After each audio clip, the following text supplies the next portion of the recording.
mufatanye nanjye guhimbaza Uwiteka, dushyirane hejuru izina rye. Iryo ni ijambo ry'Imana. Itariki ya 2 Nyakanga 2017, itariki ya 2 Nyakanga 2023. Ubaze neza umunsi ku wundi, imyaka 7 irashize. Itorero Harvest Bible Fellowship Rwanda rihesha Imana icyubahiro. Ku ruhande rwanjye n'umuryango wanjye mfite amashimwe menshi. Icya mbere navuga, naboneye muri Harvest, naboneye umutekano wo mu mutima. Icya kabiri nahasanze urukundo rukomeye rw'abana b'Imana. Icya mbere nashima Imana nuko Imana yaduhaye itorero Harvest Bible Fellowship Rwanda ryabaye igisubizo cya benshi, ariko icy'ingenzi muri byose nuko njye n'umuryango wanjye twakiriye umwami n'umukiza, bityo bikaba ari ishimwe riruta yandi mashimwe yose. Ikindi, itorero rya Harvest narikundiye ko ryigisha ijambo ry'Imana ritarigoretse. Mbese Harvest Bible Fellowship Rwanda yabaye itorero ryanjye n'umuryango wanjye. Nawe ndakwifuza ko ryaba itorero ryawe n'umuryango wawe. Abakuru ndetse n'abato twese imitima yuzuye amashimwe. Ubu ndashimira Imana kuko naje noneho umutima n'umubiri bikaba biri hamwe, nicaye mu itorero rya Harvest. Kindi rero nuko ahongereyemo nasanze inyigisho zitari amagambo, ahubwo ari inyigisho zishirwa mu bikorwa.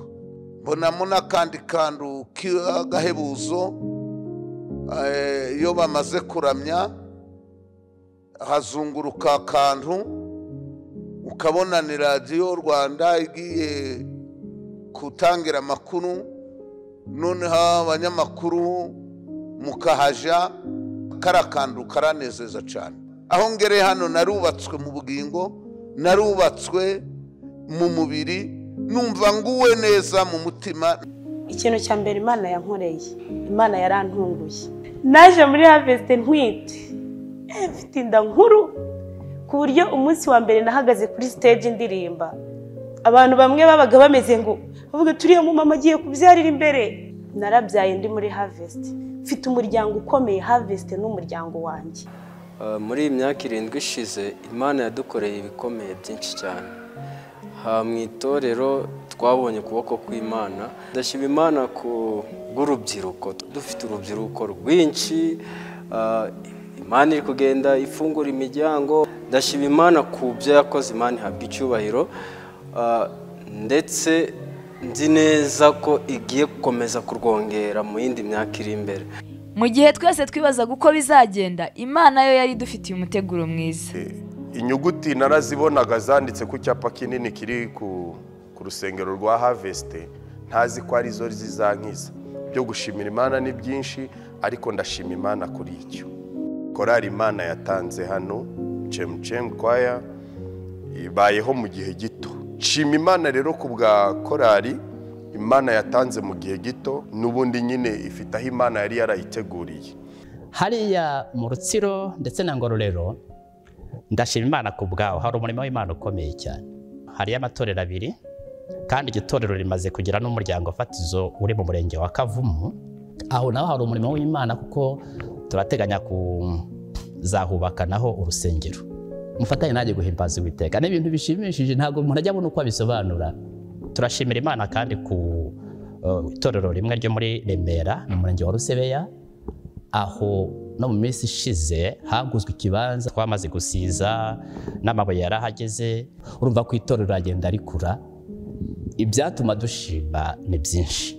Nge ubwanjye ndekereje ahantu twatangiriye, gatekeza naho tugeze, kuri nge icyo ni igihamya kinyereka neza ko Imana turi kumwe.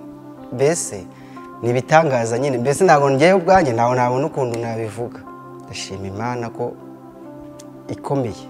Kuri uyu munsi turashima Imana yo yonyine ifite imbaraga zo kurema ibigaragara mu bitagaragara. Imana yadukoreye ibikomeye, Imana yaduhaye urusengero, Imana yaratwaguye mu buryo butangaje, Imana iri gukora umurimo hirya no hino. Ntabwo yaduhaye urusengero gusa, yaduhaye n'amashuri. Ikigo kimaze kuba ubukombe, Imana ikwiye guhabwa icyubahiro. Myaka itari mike maze mu itorero rya Harvest nabonye Imana. Ndashima Imana ku ntambwe Imana yanteje, kuko kuva nagera muri Harvest narakuze mu ijambo ry'Imana. ibyo mbishimira imana kwaho narakuze kabisa. Ku nshingano nk'umuririmbyi nabwo imana yacu irakora, kuko nkurikije imyaka 4 maze nyoboye abaririmbyi, imana yagiye iduteza intambwe, ubu twaragutse kabisa. Ndabishimira imana yarakoze. Imana hano muri Harvest iri gukora, ni ukuri iri gukora, ihabwa icyubahiro ahubwo. Ndashima imana aho igeze ikora.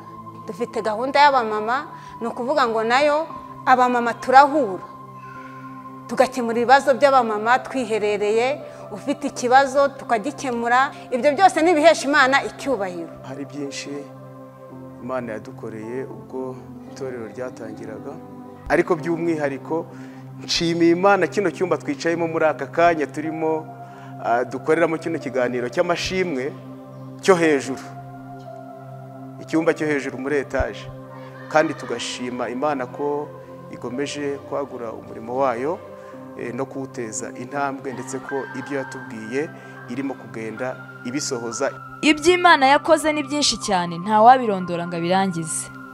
Cyane cyane ikintu nshimira imana nicyo nasanze mu itorero rya Harvest kijyanye n'imiryango fatizo, aho usanga hari imiryango fatizo yita ku bakristo mu buryo bw'ijambo ry'Imana, kandi muri iyo miryango fatizo abakristo bakabasha gukuriramo ku bijyanye n'imibanire, bikagenda bimeze nk'umugozi wa kivandimwe abantu bagenda bubaka. By'umwihariko aho ryashinze ikigo cy'ishuri abana bibonamo bakiga, ndetse n'abakozi bakaza kuyikoramo. Nko kuvuga ngo Harvest Academy Mahoko gusa, ahubwo hari n'ahandi ku zindi Harvest Academy zagiye zishingwa. Hari Harvest Academy Kabare, Harvest Academy Bugesera, ayo yose ni amashuri. Ndashima imana kuko nageze mu itorero ndi umwana, nasanze itorero ari umuryango, nukurirandera ndakura ndashingirwa, ubu ndi umubyeyi ushima imana. Mu by'ukuri dutangira byari ibintu bigoye, twari bakeya ndetse nta n'ubumenyi buhagije ku byo tugiye gukora, ariko imana yohereje abagabo n'abagore dufatanyije kuramya imana. Ariko imana yakoze imirimo n'ibitangaza, ubu dufite ibyuma bihagije ku buryo dushobora no kurikodinga amajwi yacu. Turashima imana cyane. Twatangiye turi bakeya cyane, turi abanyarugwiro, ariko uyu munsi wa none turi abanyarugwiro benshi cyane hano Harvest Mahoko. Rero imana yakoze ibikomeye, yakoze ibihambaye kurushaho, kandi biragaragara ko ituvana mu bwiza iri kutujyana mu bundi. Icyambere nshaka gushima imana nuko naje hano ntazi n'icyunyarwanda, ariko kuba ndi kukivuga ni ishimwe rikomeye. Nshima imana kuri then ikindi nshaka gushima imana ko Harvest igeze kure mu imyaka 7. Mbere twarasengaga umuriro ukagenda ukasanga turahombye, ariko ubu ngubu nshimana kuba twarabonye generator irahari, ku buryo umuriro ugiye tuhita tukomeza amasengesho yacu. Icyo ngicyo nshimira imana cyane. Ikindi nshaka gushimira imana nuko itorero nka Harvest twagize umugisha w'Imana, tubona kaminuza ivuye muri Canada.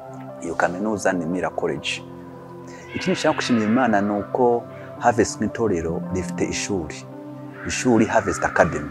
Imana yatugiriye neza cyane, kubera ishuri rya Harvest Academy dufite umukungugu hose, ariko ubu ngubu dufite amapave, abana bakina neza uko bashaka.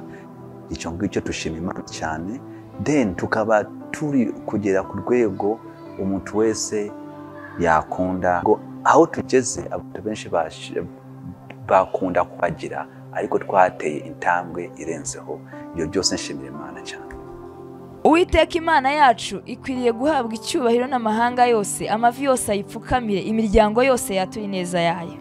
Ikintu mbona nashimira imana nuko kuva nageramo nagize ubundi bumenyi bushyashya mu byerekeye ivugabutumwa cyangwa mu kumenya ukuri kwimbitse.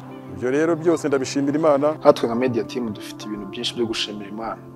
Imana yadukoreye byinshi cyane, tugitangira nta bikorwa byinshi twari turakagira, twagiye twaguka. Uko twatangiye naho tugeze harimo itandukaniro rinini cyane. Twatangiye turi umubare muke w'abantu, ariko Imana yagiye itwagura, tugenda twungukamo abandi bantu bashya, se baje hari ubumenyi bumwe na bumwe badafite. Twaricaye turahuza, tugenda twungurana ubumenyi. Muri ubwo buryo dushimira Imana cyane ko hari aho yatuvanye, hari n'aho itugejeje. Ikindi, hari ibikoresho twungutse byagiye bidufasha kongera ubwiza n'umwimerere bw'ibintu dusohora, nk'amafoto, amavideo. Turashimira Imana cyane. Nanjye ndi gushima Imana ko kuva nagera muri Harvest hari byinshi byahindutse mu buzima bwanjye, hari byinshi Imana yagiye inkorera, hari imigisha myinshi Imana yaduhaye. Imana ishimwe. Muri Sunday School naho muri no myaka ishize Imana yadukoreye ibikomeye, ariko ubu ngubu dufite ibyumba 2 byuzura. Imana ikomeje kwagura itorero rya Harvest hirya no hino mu Rwanda no hanze yarwo kubw'icyubahiro cyayo. Byinshi nashimira Imana, nkigera muri Harvest nasanze ari itorero ryigisha igitabo ku kindi, igice ku kindi, umurongo ku wundi. Ibyo nabishimira Imana kuko byongeye ubumenyi n'imyizerere yanjye. Itorero rya Rega twatangiye turi abantu 60, ariko mu mezi 3 tumaze kuba abantu 150. Iryo ni ishimwe rikomeye cyane nashimira Imana. Cyo nashimira Imana rero nuko muri iriya ntego twihaye umwaka ugitangira, nuko no mu rugo iwanje nakoze kugira ngo bandebereho, kabona hari itandukaniro ntari nagera muri Harvest, ngo nta n'ubumenyi bwinshi nari nakagira, kandi hari iterambere rivanze n'ubwitange. Muri ayo mezi 3 twakoreshaga amashi turirimbira Imana, gasanga barahimbaje. Muri ayo mezi 3 aho kugira ngo bagabanuke kubw'ibyuma, ahubwo bariyongeye. Ubu rero ejo bundi kuwa mbere twavuye kugura ibyuma, kumva rero birarushaho noneho kuba byiza. Niba bari bagutse batari bagira ibyuma, reba noneho ibyuma byabonetse baraguka kurushaho. Ubona hari iterambere, hari n'umuvuduko cyane mu miririmbere. Banyita sogokuru nyine kuko ndi mukuru, ariko ibyo gushima Imana tugeze muri Harvest birahari. Maze igihe gito ngeze muri Harvest, ariko ibyo nabonye muri Harvest n'ibitangaza Imana iri gukora ni byinshi. Twatangiye hano mu itsinda rya Byangabo, nabaye mu ba mbere bo kwitabira mu gutangiza iryo tsinda. Ariko icyo nabonye cyiza nashimira Imana nuko Imana rero nyiri umurimo, nuko nasanze ari itorero, ari umuryango. Iryo jambo ngo itorero n'umuryango byaranyubatse, numva ndanezerewe, numva umutima wanje uragutse, numva ndishimye kubera iryo jambo ry'uko itorero ari umuryango. Itorero ryanje n'umuryango wanje, ngo ni itorero ryawe n'umuryango wawe. Icyo cyaranyubatse cyane. Ibindi nuko nageze ahantu hatuje, nkurikije naho narindi nango nabaye, nageze ahantu hatuje, ni mu muryango nyine. Turashima Imana ku yerekwa ry'umuyobozi mukuru. Ni iki cyatubuza gushima Imana? Uyu musozi wose mubona ni uwa Harvest Kabare. Shimira byimazeyo umushumba mukuru kudushyigikira mu yerekwa Imana yamuhaye, kandi igwize uburambe bwawe. Tunamshukuru Mungu, mwaka huu umekuwa mwaka wa baraka sana kwetu kama kanisa. Tulianza core group tukiwa watu kama 5, lakini tunamshukuru Mungu sasa tuko watu zaidi ya 30. Lakini pia tunamshukuru Mungu, mwaka huu umekuwa mwaka wa neema sana. Tumefanikiwa kupata eneo la kanisa eka 2 kwa ajili ya ujenzi wa kanisa. Lakini pia tunamshukuru Mungu, tumepata eka 7.5 kwa ajili ya shule ya kanisa. Tumefanikiwa kufungua makanisa 2, Harvest Bible Fellowship Manyoni na Harvest Bible Fellowship pale Mvumi Makuru. Na pia mwaka huu tumefanikiwa kupata projekta 12.